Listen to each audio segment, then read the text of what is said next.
आज हम पढ़ेंगे सरदार पटेल, ठीक है, लौह पुरुष सरदार पटेल। आगे पढ़ेंगे भारत के 150 वर्ष की दास्ता काल में पटेल जैसा व्यक्तित्व उत्पन्न नहीं हुआ, ठीक है, जो मनुष्य के अंतर्निहित शक्ति को पहचानने में गलती न करते हुए कार्य करे और उसकी विस्तृत रूपरेखा तैयार करने की संभावनाओं को भाप सके, ठीक है। आगे है यहाँ पर कि जो सरदार पटेल जी हैं, ठीक है, भारत लगभग 150 वर्ष तक गुलाम रहा, ठीक है, दास्ता काल, ठीक है, दास्ता काल जो रहा 150 वर्षों का जो गुलाम रहा दास्ता काल में पटेल जी जैसा व्यक्तित्व उत्पन्न नहीं हुआ, ठीक है। यहाँ ये बताया जाता है कि जो सरदार पटेल जी हैं उनके जैसे व्यक्तित्व का जो व्यक्ति हैं वो उत्पन्न नहीं हुए, जो भारत के अंतर्निहित शक्तियों को, ठीक है, जो मनुष्य के में अंतर्निहित शक्तियों को पहचानने में गलती करते हुए कार्य करे और उसकी विस्तृत रूपरेखा की संभावनाओं को भाप सके, ठीक है। आगे इन्होंने ये बताया कि इस तरह के व्यक्तित्व वाले व्यक्ति ये 150 वर्षों के दास्ता काल में उत्पन्न नहीं हुए।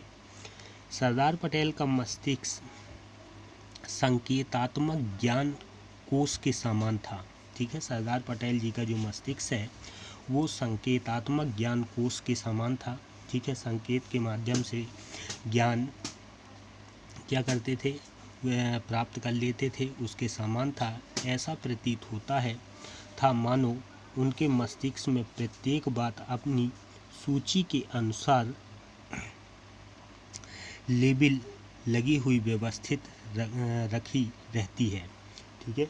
ऐसा प्रतीत होता है मानो जैसे वो किसी बात को संकेतात्मक संकेत के द्वारा ग्रहण करते थे, ठीक है, संकेत से समझ जाते थे, मानो उनके मस्तिष्क में कोई भी बात सूचीबद्ध तरीके से अनुसार सूची के समान क्रम से, ठीक है, वो लेबल सूची के अनुसार लेबल लगी हुई व्यवस्थित रखी रहती है और अवसर आते ही तात्कालिक निर्णय के साथ शीघ्रतापूर्वक प्रकट होकर अपना कार्य करती थी, ठीक है। और ऐसा प्रतीत होता था, ऐसा माना जाता था कि जैसे उन बातों का उपयोग है, अवसर आने वाला है तो तत्काल उन बातों को ध्यान करके, ठीक है, और तात्कालिक निर्णय और शीघ्रतापूर्वक उसको प्रकट करते थे, ठीक है, तात्कालिक निर्णय लेते थे और शीघ्रतापूर्वक उसको प्रकट करते थे। किसी बिंदु के छूटने की कहीं कोई संभावना नहीं रहती थी, ठीक है। अगर जो परिस्थिति आया उस परिस्थिति में अगर कोई कार्य करना है, ठीक है, तो उस कार्य को करने में वो किसी भी बिंदु को छोड़ने की कोई संभावना नहीं रहती थी, अर्थात किसी कार्य को करने में कोई भी बिंदु या कोई भी गलतियां वो नहीं छोड़ते थे। हठी विद्रोहियों को विनम्र शासन में लगा लाना उन्हें भली प्रकार से आता था, ठीक है। अब यहाँ पर बात आता है कि जो व्यक्ति हठी मीन्स अपने बातों पर अडिग रहने वाले, जो विद्रोह करने वाले विद्रोही, ठीक है, उनको विनय अनुसार, ठीक है, विनय अनुशासन में लाना उन्हें भली प्रकार आता था कि वो उन्हें विनम्रता पूर्वक कैसे अपने कार्य में ला सकते हैं, ठीक है। ये कार्य तो उनके पास क्षमता था कि उन्हें कैसे लाएं। उन्हें कभी भी शिकायत प्राप्त करने की लालसा नहीं थी, ठीक है। उन्हें जो था वो ये कभी नहीं चाहते थे कि उन्हें कोई शक्ति प्राप्त हो, ठीक है, इस तरह की लालसा नहीं थी। वह तो उनके हाथ में बलात् थमा दी जाती थी, ठीक है, और वो ये नहीं चाहते थे कि कोई भी कार्य मेरे को प्राप्त हो, ठीक, बस उनके कार्य को देखकर उनके हाथों में ये कार्य जो था वो थमा दी जाती थी।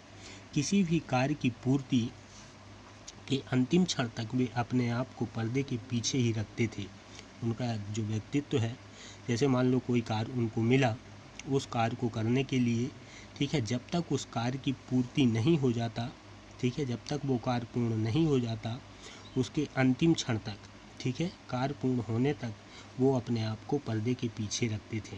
ठीक है, अर्थात अपने को हमेशा पीछे रखते थे, कार्य करते थे मगर सामने नहीं आते थे।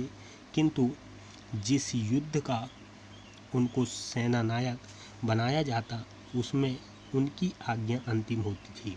ठीक है, और मान लो जिस युद्ध के लिए, युद्ध मीन्स जिस कार्य के लिए उनको सौंप दिया जाता था, सेना नायक बना दिया जाता था, ठीक है, तो उनका जो निर्णय था उस कार्य में उनका ही निर्णय अंतिम होता था। विरोधी व्यक्तियों अथवा दलों की निर्बलताओं का स्मरण रखकर वे अपने मस्तिष्क में सावधानी पूर्वक लेखा जोखा रखते थे और उसी के द्वारा वे अपने विरोधियों को पछाड़ दिया करते थे। ठीक है, आगे इसमें ये बताया गया कि उन्हें जो कार्य दिया जाता था हमेशा पर्दे के पीछे रहते, किंतु जो कार्य उनको सौंप दिया जाता था, ठीक है, उस कार्य में कुछ जो भी निर्णय लेना था वो उनका ही अंतिम निर्णय होता था। ठीक है, और इसके बाद जो व्यक्ति निर्बल होते, ठीक है, निर्बलों को वो स्मरण रखते, अपने मस्तिष्क में उसको सावधानी पूर्वक लेखा जोखा तैयार कर लेते थे।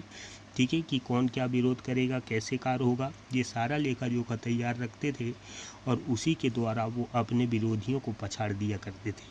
ठीक है, और जो विरोध करने वाले व्यक्ति थे, ठीक है, उन विरोधियों को वो हरा दिया करते थे, पछाड़ दिया करते थे।